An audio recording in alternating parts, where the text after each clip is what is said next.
Hey guys, welcome to this introduction video on the TSI assessment. The TSI exam is also known as the Texas Success Initiative Assessment. The purpose of the exam is to decide the proper level of college coursework for an incoming student. Now, not every student is required to take the TSI. It may be that you qualify for an exemption. Basically, this just means that you have no restrictions keeping you from going ahead and enrolling in your entry-level courses. Most of the time, exemptions vary per subject, so it may be that you're exempted in mathematics, but you're not exempt in writing. So how do you know if you're exempt from the TSI? Here's 3 questions to ask. Have you met the college readiness standard on the ACT, SAT, or the English 3 or Algebra 2 STAR end-of-the-year tests? Have you already completed the college level courses, which is a given?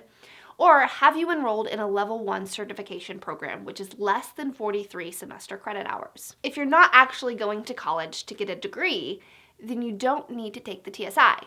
And if you're in the military or have been previously enlisted, you don't need to take the exam. If right now you're saying to yourself, I'm totally exempt, then let your academic advisor know.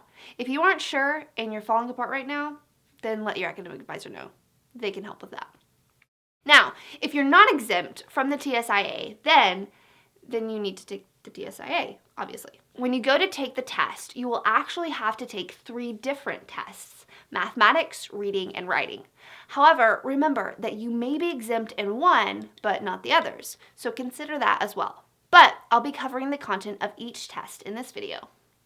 Each of the 3 tests are multiple choice, and if you take the writing test, you will, more than likely, be asked to write an essay. Alright, now before we go on to cover the content of the 3 subjects, there are a few more things that you need to be aware of. First, each of the 3 exams are computer adaptive. This just means that the questions will automatically be adapted based on your performance. So if you're doing really well, then the questions will become harder, and if you're not doing so well, then the questions will become a little easier. This is done to gauge your level of understanding of certain material, as means to place you in appropriate level courses. Second, the exam is not timed. You are allowed to take as long as you need in order to complete the exam.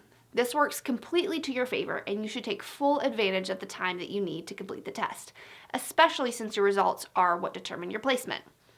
Third, you will receive results of your assessment immediately after finishing your exam. This includes your overall score and your level of proficiency in each area. Lastly, you can start and stop your exam anytime during the test, which is awesome because you don't have to worry about starving or dehydrating yourself right before in order to ensure that you don't have to use the restroom.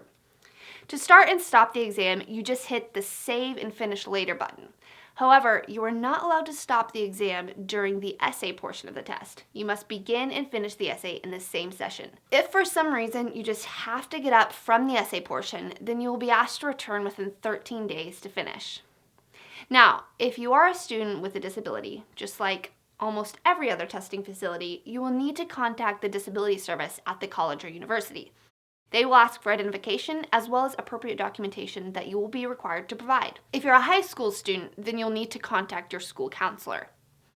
For all students taking the TSI assessment, you are required to take the pre-assessment. This basically tells you how important the TSI is, how it works, provides you with practice questions and helpful comments on your performance, helps you navigate through other options if you don't meet the requirements, and it provides you with information on how to be a college student and how to be good at being a college student. I mentioned before the 3 different assessments included in the TSIA: mathematics, reading, and writing.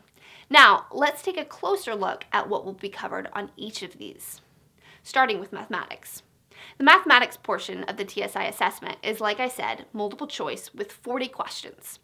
The test covers 4 different areas of mathematics, and there are 10 questions within each of the 4 content areas. Here are the 4 different subcategories. Rudimentary Algebra and Functions. This includes things like basic inequalities, linear equations, algebraic equations, and word problems. Intermediary Algebra and Functions. This includes things like quadratic equations, other various polynomial equations, and rational and exponential expressions. Geometry and Measurement. This includes planes, transformations, and symmetry, linear, 2-dimensional, and 3-dimensional measurements, probability and statistics, and data analysis. In this section, you will be tested on your ability to interpret certain data, statistics, and your probabilistic reasoning. Now onto the reading portion of the TSIA. The reading assessment is also multiple choice, and there are between 40 to 48 questions within the session. This session is also made up of 4 subcategories. Here they are. Literary analysis. The purpose of this section is to test your level of ability to spot and examine major themes, ideas, and rhetoric in writing. Main ideas and supporting details. This section tests your level of ability to identify the author's purpose of the passage and using the context to do so. Inference in a passage. This section tests your level of ability to draw proper inferences from a passage and compare multiple passages.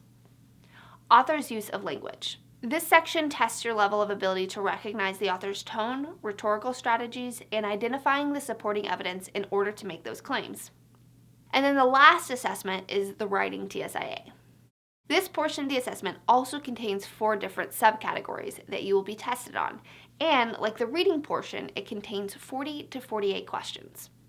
The 4 subcategories are sentence logic, which tests your skill in accurately using modifying phrases and clauses, as well as your ability to use coherent transitions. Sentence structure, which tests your ability to identify run-on sentences, comma splices, incorrect punctuation, sentence fragments and parallelism, as well as subordination and coordination.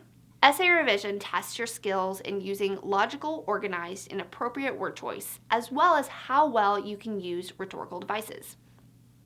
Agreement, which tests your ability to use subject-verb agreement and pronoun agreement, and your capability to identify verb tenses. Within the writing assessment, it is common that you are asked to write an essay. Generally, the essay needs to be between 300 to 600 words.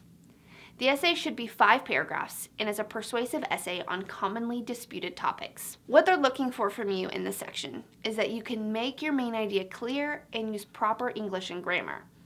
You will not be allowed to access the dictionary or any other supplemental resources. Just your brain. The center that you are being tested at will provide you with paper so that you can create an outline and a rough draft if you desire. Now, that's pretty much everything you need to know about the actual test, but I'm sure you're asking, what do I need to make in order to pass? And here's the answer. In order to pass the mathematics assessment portion, you will need to get a minimum score of 350. In order to pass the reading assessment, you'll need to get a minimum score of 351. Why the extra point? I have no idea. In order to pass the writing assessment, you need to score a 4 or 5 on the essay portion and get a score of 340 on the multiple choice portion. If you fail to meet the minimum requirements of the TSI assessment, then you'll be given the option to take a bridge course. The bridge course is short in length, but it's a relatively intensive course. Its main purpose is to get students to the point where they are ready for college-level courses. Now, you also have the option to retake the test. The fee for a retake is generally around $15, and you can retake it as many times as you'd like. Okay, so how can you prepare for the TSI assessment? Review content from the subcategories that we talked about within the mathematics, reading, and writing assessments. Now, the complexity of this arises when you have to go searching for problems all over the internet trying to track down all the information that you'll be tested over. Most of your time is spent tracking down, and you're basically just taking a shot in the dark that these are the questions that will actually be on your TSI. The most effective way to do this is to use a study guide. Study guides have done all the work for you in condensing all the information out there into information you will actually see on your exam. Our people here at Mometrix have worked diligently to provide you with all the material you will see on the TSI assessment, and have also included practice questions for you to test your knowledge. I hope that this video has been helpful. If you enjoyed it, then be sure to hit that like button. If you're looking for help preparing for the TSIA, then head down to the comments to the link to our website. See you guys next time.